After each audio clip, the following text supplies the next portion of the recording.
Party कैसे हो सब लोग। उम्मीद है कि सब एकदम मस्त जबरदस्त हो गए। तो बच्चों आज से हम क्लास 9 की फिजिक्स स्टार्ट करने वाले हैं। तो बच्चों जो क्लास 9 की फिजिक्स का पहला चैप्टर है वो क्या है प्यारे बच्चों, मोशन। जैसा कि आप लोग जानते हो आपका पहला चैप्टर क्या है प्यारे बच्चों, मोशन। तो बच्चों मैं चैप्टर स्टार्ट करने से पहले मैं उसका इंट्रोडक्शन थोड़ा सा आज मैं आपको इंट्रोड्यूस कराता हूँ कि इसमें पढ़ना क्या क्या चीजें हैं और इनके कंटेंट्स क्या है। तो बच्चों सबसे पहले हमारी क्लास में क्या होगा कि आपको चैप्टर का मतलब समझ में आना चाहिए। अगर मैं सीधे उठा के टॉपिक पे आ जाऊं तो शायद आपको चैप्टर ना क्लियर हो, टॉपिक ना क्लियर हो पाए। लेकिन जो हमारी क्लास में होगा क्या, हम लोग सबसे पहले कंटेंट बताएंगे कि आखिर पढ़ना क्या क्या है और उसमें चीजें क्या क्या हो सकती हैं और आपको कैसे समझना है चीजों को। तो बच्चों जो आपके क्लास 9 के चैप्टर मोशन में है तो बच्चों वहां पे जो आप हेडिंग डाल दीजिएगा कंटेंट, ठीक। वो जो कंटेंट में पढ़ना क्या है अपने लोगों को देखते हैं। वो जो कंटेंट में अपने लोगों को पढ़ना क्या है, सबसे पहले हमको जानना क्या है, डिफिनेशन ऑफ रेस्ट और मोशन। डिफिनेशन ऑफ रेस्ट और मोशन। तो सबसे पहले अपनी बात हमको ये समझना है कि डिफिनेशन क्या होती है रेस्ट और मोशन की, ठीक। जब हम लोग इसको जान लेंगे प्यारे बच्चों तो अपने को क्या जानना है प्यारे बच्चों, type of motion. Types of motion, types of motion. फिर इसके बाद हम लोग पढ़ेंगे type of physical quantity. Type of physical quantity, type of physical quantity. आई बात समझ में, ठीक। फिर इसके बाद हम लोगों को पढ़ना क्या होगा बच्चों, distance, displacement and there differences. Distance, displacement and there differences, and there differences. इसके बाद बच्चों हम लोग पढ़ेंगे non uniform and uniform motion. देखिएगा ध्यान से, मिटाता हूं मैं इसको। इसके बाद बच्चों पढ़ना क्या है अपने को, uniform and non uniform motion. Uniform and non uniform motion, non uniform motion. आई बात समझ में। तो आप इसको नोट करते जाइए कंटेंट, फिर इसी सीक्वेंस में हम लोग आगे स्टार्ट करेंगे बच्चों। इसके बाद हम लोग को पढ़ना है speed and velocity. Speed and velocity, speed and velocity. फिर बच्चों acceleration and retardation, and retardation. इसके बाद हम लोग को पढ़ना है बच्चों graphical representation. Graphical representation, representation of motion. इसके बाद प्यारे बच्चों पढ़ना अपने को equation of motion. Equation of motion. आई बात समझ में। तो ये थे आपके चैप्टर के कंटेंट। इतनी चीजें हम लोग को स्टडी करना है इस चैप्टर में। तो बच्चों स्टार्ट करते हैं आप लोग। सबसे पहले कहाँ से स्टार्ट करेंगे बच्चों, स्टेट ऑफ रेस्ट और स्टेट ऑफ मोशन को ध्यान से समझते हैं। बहुत ही मजा आने वाला है क्लास में। ध्यान से आप एक एक नोट्स बनाते जाओ बच्चों, क्योंकि ऐसी फिजिक्स शायद कहीं मिले आपको दोबारा, ठीक। आप देखिएगा सबसे पहले अब हम लोग रेस्ट को समझते हैं। फिर उसके बाद जब हम लोग रेस्ट को समझ जाएंगे प्यारे बच्चों, उसके बाद हम लोग समझेंगे मोशन को। समझे मेरे प्यारे प्यारे बच्चों। सबसे पहले अगर आप अज्यूम करो रेस्ट होता क्या है। रेस्ट का मतलब आराम। जब आप बोलते हो कि भैया हम थक गए अब हमको रेस्ट करने दीजिए, तो रेस्ट का मतलब क्या है। आप थकते कब हो, जब आप कोई काम कर रहे हो तब आप थकोगे। तो भैया इन सब के लिए हम लोग एक रेफरेंस पॉइंट समझेंगे। क्या समझेंगे, रेफरेंस पॉइंट क्या होता है बच्चों। रेफरेंस पॉइंट हम यहाँ पे टाइम को दे देते हैं। मान लेते हैं कि टाइम एक हमारा रिफरेंस पॉइंट है, उसी के रिस्पेक्ट में अपने को सारी चीजें करना पड़ेगा। तो आप सपोज मानिए कि अगर मैं अभी एकदम स्टैचू बन गया, ऐसे मैं खड़ा हूं, तो बच्चों मेरे में कोई मोशन है क्या? लेकिन टाइम तो चल रहा है ना। तो कहने का मतलब टाइम के रिस्पेक्ट में मेरी बॉडी में कोई भी मूवमेंट नहीं हो रही है, तब लोग मुझे क्या बोलेंगे? मैं किसमें हूँ? रेस्ट में हूँ। अगर मैं बोलूं कि जो अर्थ है वो घूम रही है, तो बच्चों टाइम भी बढ़ रहा है और अर्थ में क्या है? मूवमेंट है। मूवमेंट का मतलब क्या है? वो अपने पोजीशन को चेंज कर रही है। तो आप क्या उसको कभी रेस्ट में बोलोगे? तो बोलोगे नहीं, वो किसमें है? मोशन में। तो जो सिंपल सा कॉन्सेप्ट यहाँ पे ये निकल के आ रहा है कि अगर कोई ऑब्जेक्ट टाइम के रिस्पेक्ट में अपना पोजीशन चेंज करेगी तो वो किसमें होगा? मोशन में होगा। अगर कोई भी ऑब्जेक्ट टाइम के रिस्पेक्ट में पोजीशन में कोई भी चेंज नहीं करती है तो वो किसमें होगा प्यारे बच्चों? रेस्ट में होगा। और उस टाइम को मैंने क्या माना प्यारे बच्चों? Reference point. तो अगर हम यहाँ से आपसे कोई पूछे डिफिनेशन, तो आप क्या बनाओगे भैया? तो a body is said to be rest. A body is said to be rest when it does not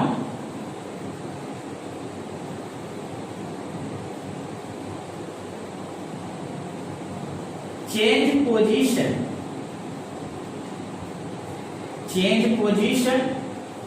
with respect to reference point, then the body is said to be in rest। आई बात समझ में? तो कहने का मतलब कि अगर कोई बॉडी टाइम के साथ पोजीशन में चेंज ना करे तो बॉडी किसमें कहलाएगी प्यारे बच्चों? रेस्ट में कहलाएगी। ठीक, अब समझते हैं मोशन के बारे में। What is the motion? ठीक, ध्यान से सीखेंगे। मोशन का आपको सिंपल सा मैंने बताया कि सपोज एक ए है, ए और ए बी है। ठीक, दो पोजीशन। अगर बॉडी टाइम के रिस्पेक्ट में अपना पोजीशन चेंज करती है तो बॉडी किसमें कहलाएगी? मोशन में कहलाएगी। तो कहने का मतलब when a body change its position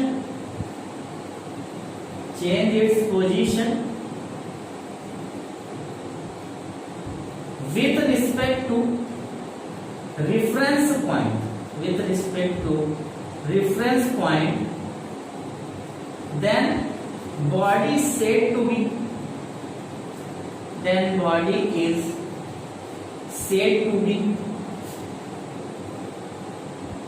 in motion, then the body is said to be motion। Clear हुआ प्यारे बच्चों?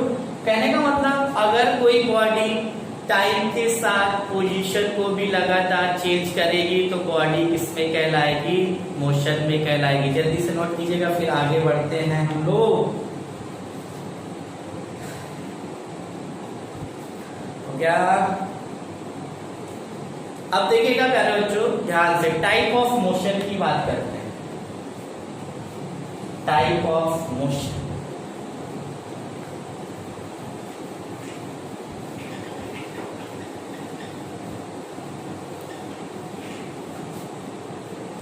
टाइप ऑफ मोशन, ध्यान से सीखिएगा। टाइप ऑफ मोशन, बच्चों मोशन के टाइप तो लोगों से पूछो, बोलते हैं बच्चे, बहुत से टीचर्स भी बोलते हैं type of motion uniform, non uniform. ये तो ठीक है, समझ में आता है। लेकिन बच्चों ये 9th की क्लास में, लेकिन अगर मैं सारे मोशन को बच्चों क्लासिफाई करूं, डिवाइड करूं, तो सब इसी तीनों के अंदर होंगे। पहले को मैं बोलता हूँ बच्चों 1D, दूसरे को बोलता हूँ 2D, तीसरे को बोलता हूँ प्यारे बच्चों 3D। तो आज से आपको कोई भी पूछे कि कितने टाइप के मोशन होते हैं तो आप क्या बताओगे? Sir 1D, 2D and 3D। 1D का मतलब 1 dimensional motion,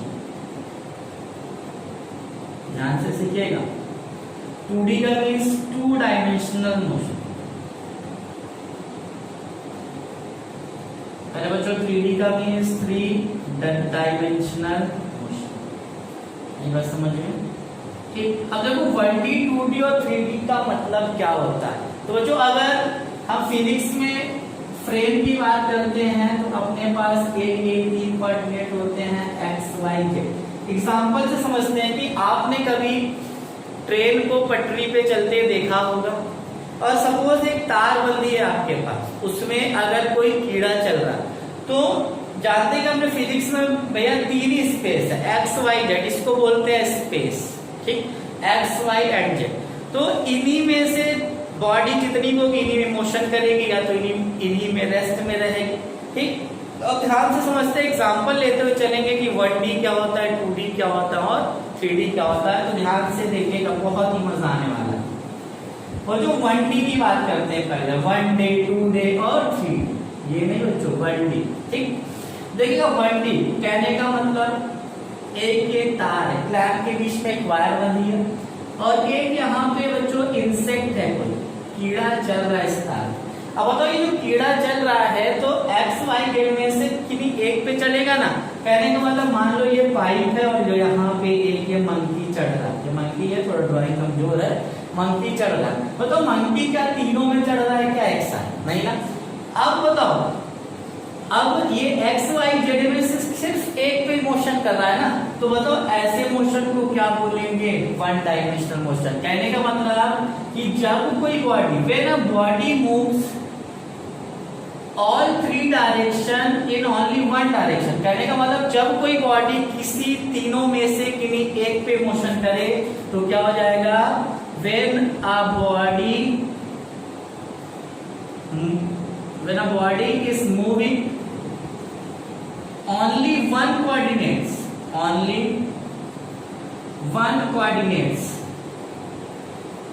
is called 1D motion। Clear है प्यारे बच्चों। अब बताओ 2D क्या हो जाएगा, when a body is moving only two coordinates, it means x y x z and the x z। आई बात समझ में।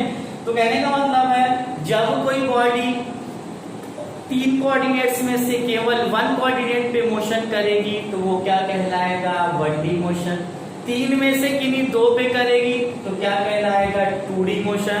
और अगर तीनों पे करेगी क्या कहलाएगा, 3D motion. Suppose circular motion कैसा मोशन है, 2D मोशन। अगर मान लिया कि a bird fly in the sky, आकाश को बच्चों 3D माना जाता है, a bird fly in the sky, तो वो कैसा मोशन करती है, 3D मोशन करती है। Is it clear. तो बच्चों ये था type of motion, non uniform, uniform ये सिलेबस में है, 9th के सिलेबस में, लेकिन आपको फिजिक्स पढ़नी है, मोशन को जानना, तो एकदम डिस्क्राइब करके पढ़ेगा, बहुत ही मजेदार तरीके से पढ़ना। तो क्लियर हुआ। 1D मोशन क्या होता है कि when a body is moving only one coordinates, और when a body is moving only two coordinates तो इसको क्या बोलेंगे, 2D motion. when a body is moving all three coordinates तो उसको क्या बोलेंगे पहले बच्चों, 3D मोशन, ठीक। तो बच्चों आप देखिएगा next topic, type of physical quantity पढ़ना है बच्चों। Physical quantity, type of physical quantity, थोड़ा सा मैं इंट्रोडक्शन दे दूंगा कि what is the physical quantity. तो बच्चों अब हेडिंग आप लिख दीजिएगा, type of physical quantity, type of physical quantity. ध्यान से सीखेगा, what is the type of physical quantity and what is physical quantity, that's the main point. कि first of all we know what is the physical quantity, okay.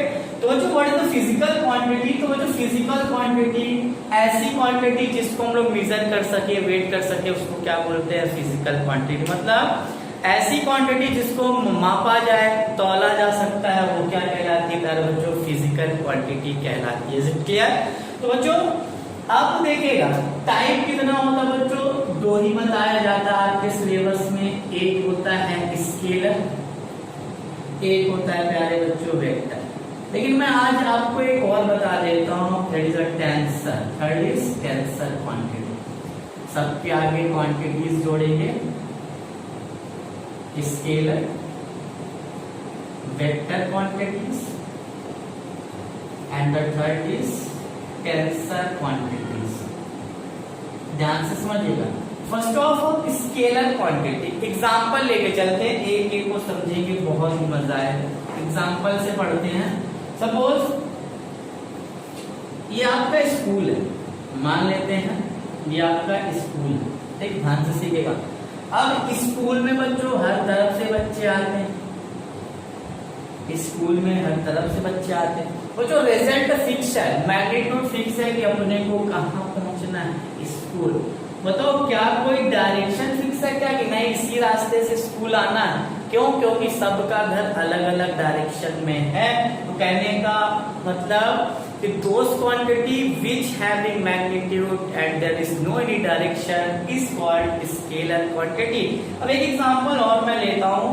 Suppose मान लिया कि speed, ठीक है, speed आप बढ़ाते हो, ठीक, स्पीड आप बढ़ाते हो या तो डिस्टेंस, मान लेते हैं स्पीड तो डिस्टेंस दोनों की बात में करते हो। स्पीड आप बढ़ाते हो क्या कोई डायरेक्शन देख के बढ़ाते हो क्या? नहीं कि हमको उत्तर में ही तेज भगाना है गाड़ी, तो साइकिल हम उत्तर में ही तेज भगाएंगे, ईस्ट में वेस्ट में तेज, ऐसा नहीं है ना।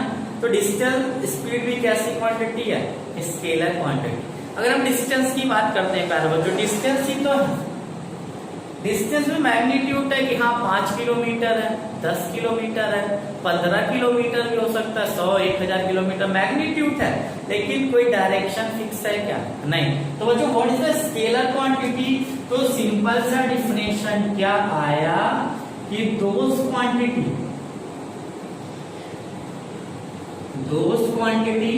which having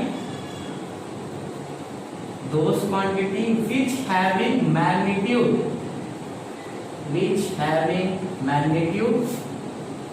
and no any direction is called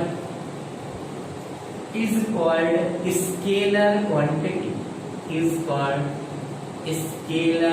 quantity। For example, distance,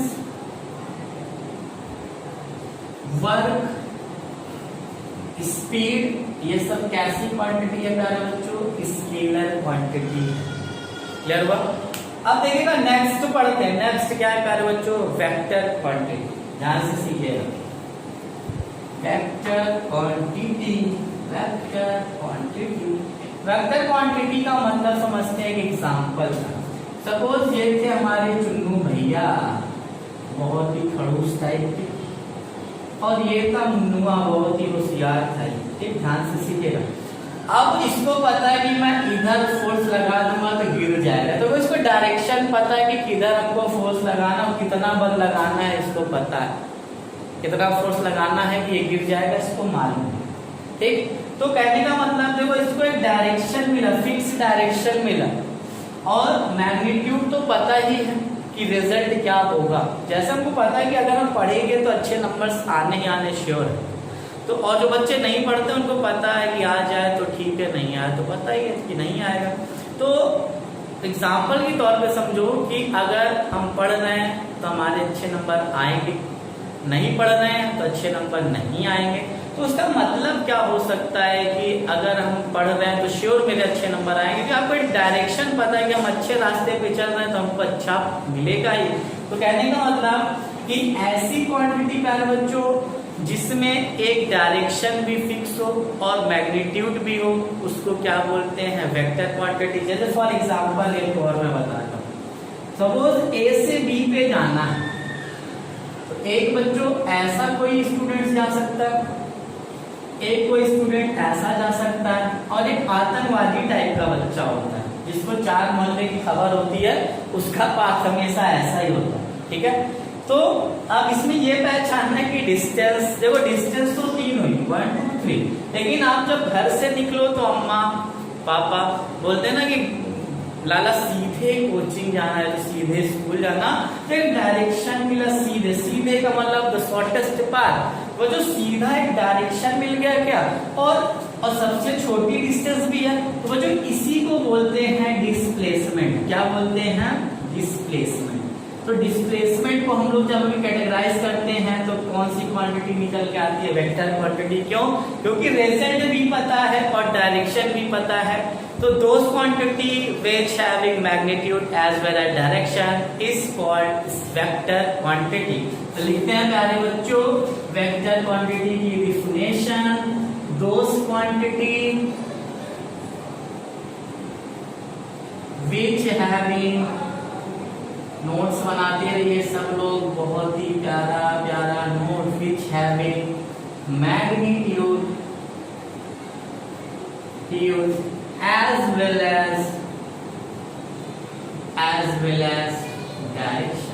as well as direction is called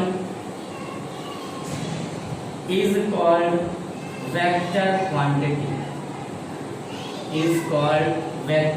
quantity. For example, displacement, force, acceleration, ये सब किसके एग्जाम्पल है प्यारे बच्चों? Vector quantity. ठीक, अब बच्चों अब एक और बताए टेंसर क्वांटिटी, उसको समझते हैं। आप इसको जल्दी से नोट कीजिएगा, फिर हम लोग क्या पढ़ेंगे? Tensor quantity. पॉज करके नोट करते रहिए आप लोग थोड़ा थोड़ा, तो देखिएगा टेंसर क्वांटिटी। टेंसर क्वांटिटी बच्चों बहुत ही कम नाम सुना होगा, बहुत कम सुनाया भी जाता है इसको। टेंसर क्वांटिटी बच्चों हम लोग करंट, एक होता है करंट, बुक में लिखा है स्केलर, सही लिखा है, current is a scalar quantity. लेकिन अगर आपको कहीं ऑप्शन में मिल जाए टेंसर, तो you always tick tensor quantity. इसका रीजन क्या हुआ है? तो भैया टेंसर क्वांटिटी ऐसी क्वांटिटी होती है जो आफ्टर सम टाइम अपना बिहेवियर को चेंज करती रहती है, उसको क्या बोलते हैं प्यारे बच्चों? Tensor quantity. कहने का मतलब करंट में देखो डायरेक्शन भी होता है, मैग्नीट्यूड भी होता है, लेकिन ये वेक्टर क्यों नहीं है? क्योंकि ये अलजेब्रिक, वेक्टर का अलजेब्रिक लॉ, एडिशन लॉ को फॉलो नहीं करता है। ठीक, वो अभी आएगा आगे क्लास में। ठीक, अब टेंसर क्वांटिटी भैया बहुत ही गिनी चुनी होती है, आप तो अभी नाम भी नहीं सुने होंगे। एक होता है मोमेंट ऑफ इनर्शिया, और एक करंट को मान सकते हैं हम लोग, लेकिन हर बुक में लिखा है स्केलर क्वांटिटी। तो tensor quantity those quantity which change its behaviour after some time, तो after some interval of time. Okay, तो नोट कीजिएगा जल्दी से, फिर टॉपिक को आगे बढ़ाते हैं। अब देखिएगा प्यारे प्यारे बच्चों, मेरे प्यारे प्यारे बच्चों, अब देखिएगा, अब हम लोग को पढ़ना है छोटी छोटी डिफिनेशन। तो अब सबसे पहले बात आती है, हम लोगों ने टाइप ऑफ मोशन जान लिया, क्वांटिटी जान लिया, अब वो कुछ टर्म सीखते हैं, थोड़ा सा आगे बढ़ने की कोशिश करते हैं। वो जो सबसे पहले आएगा वर्ड डिस्टेंस, ध्यान से सीखिएगा। डिस्टेंस को बोलते हैं क्या? इसका थोड़ा हिंदी भी जान लो आप लोग, दूरी। ठीक, अब डिस्टेंस होता क्या है? सब तो पता है, 1 kilometre, 2 kilometre, 4 kilometre, 5 kilometre, 10 kilometre, लेकिन what is the distance? Distance की आगे डेफिनेशन क्या बन सकती है, तो उसको देखते हैं। सपोज अभी मैंने एक एग्जांपल लिया था ए से बी का, एक सीधा साधा बच्चा, एक थोड़ा घुमा, और एक आतंकवादी टाइप का बच्चा।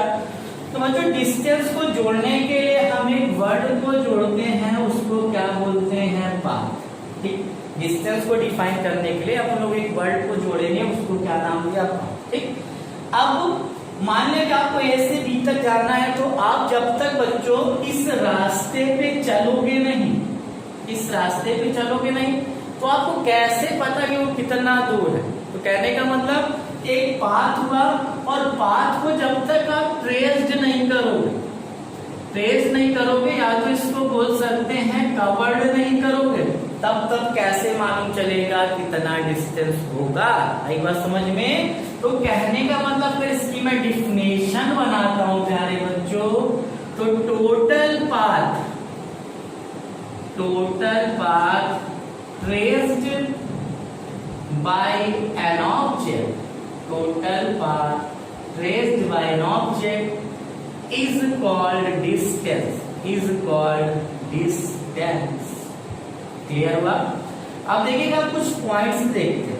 और जो डिस्टेंस कैसी क्वांटिटी, स्केलर या वेक्टर, अभी बताया। तो बच्चों it is a scalar quantity,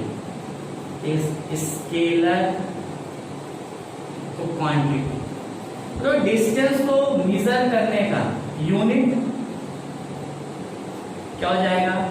metre भी हो सकता है, किलोमीटर भी हो सकता है, मील भी हो सकता है, ये सब किसके यूनिट्स है, डिस्टेंस के।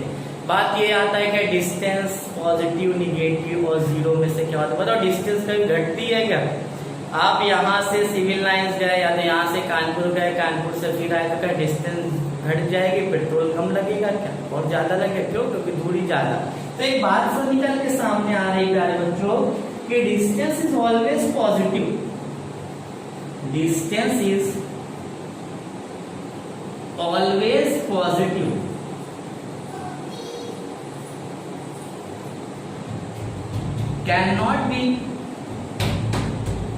cannot be जीरो और निगेटिव। ओके, तो देखिएगा distance is always positive, can not be zero और निगेटिव। तो बच्चों डिफिनेशन क्या बनी, total path traced by an object is called distance. It is a scalar quantity, unit of distance is metre, distance is always positive, can not be zero negative. Clear है? जल्दी से note कीजिएगा, फिर next term को सीखते हैं। एक बात समझ में, जल्दी से नोट करो बच्चों। हरे राम हरे कृष्णा हरे राम। फिजिक्स पढ़ते रहो, गाना गाते रहो, बहुत मजा आने वाला है। ठीक है, जल्दी से नोट करो, फिर आगे पढ़ते हैं। हो गया? अब देखते हैं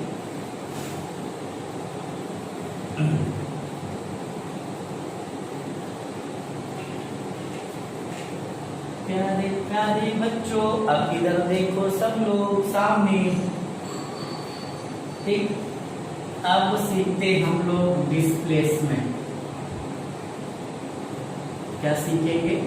डिस्प्लेसमेंट। मतलब डिस्प्लेसमेंट को हिंदी में बोलते हैं विस्थापन। ठीक है, अब देखिएगा डिस्प्लेसमेंट होता क्या है, फिर से वही कहानी बनाऊंगा। A2 में अम्मा को जाना था बाबू के पास। ठीक, अब एक रास्ता, दो रास्ता, तीन रास्ता, लेकिन अम्मा की अम्मा बोली कि बिटिया सीधे जाना। क्यों सीधे जाना? कि सबसे छोटा रास्ता भी सीधे था क्या? तो डिफिनेशन यहीं से बन गई कि the shortest path between two end. बच्चों द शॉर्टेस्ट पाथ, ध्यान से सीखिएगा, the shortest path between two points, या तो बोल सकते हैं between two points, final and initial is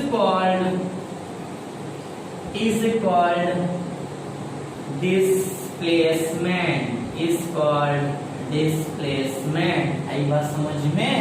तो अब देखते हैं इसके कुछ इंपॉर्टेंट पॉइंट। बेटा बच्चों जल्दी से नोट कीजिएगा इसको। अभी तो बताया, देखो डिस्प्लेसमेंट एक डिस्टेंस ही है, शॉर्टेज डिस्टेंस या तो शॉर्टेस्ट पाथ। तो जो इसका भी यूनिट क्या होगा, यूनिट क्या होगी, मीटर ही होगा। ठीक, यूनिट इसकी क्या होगी, मीटर। और ये कैसी क्वांटिटी है प्यारे बच्चों, वेक्टर। बात याद है क्या, ये जीरो पॉजिटिव निगेटिव हो सकता है। फॉर एग्जांपल समझते हैं, ए ने स्टार्ट किया, 10 किलोमीटर गया, बीच में इसके फ्रेंड का घर था, 5 किलोमीटर पे रुक गया। तो प्यारे बच्चों 10 - 5 कितना हुआ, 5, तो पॉजिटिव हुआ। अगर ये फिर से आया अपने इनिशियल पोजीशन पे, तो बच्चों 10 - 10 कितना हुआ, 0। बच्चों ये 10 पे ना रुक के ये गया, यहाँ से इसको सब्जी खरीदना था, 12 पे गया, तो 10 - 12 कितना हुआ, -2 हुआ। कहने का मतलब डिस्टेंस जीरो भी हो सकता है, निगेटिव भी हो सकता है और पॉजिटिव भी हो सकता है। तो यहाँ पे पॉइंट क्या मिला, डिस्प्लेसमेंट। सॉरी मैंने डिस्टेंस बोल दिया, डिस्प्लेसमेंट कैन बी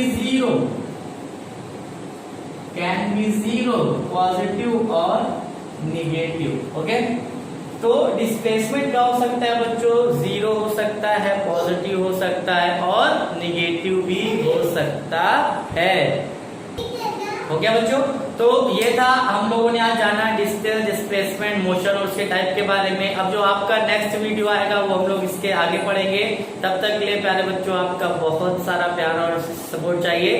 चैनल को जल्दी से सब्सक्राइब कर दो, हवा की तरह तेज फैला दो कि हाँ लग जाए कि 9th क्लास के लिए भी फिजिक्स का कुछ इतना अच्छा मैटर आ गया आपके अपने पास, आपके अपने शहर में। तो बहुत ही मजेदार फिजिक्स होने वाली है। तब तक के लिए धन्यवाद।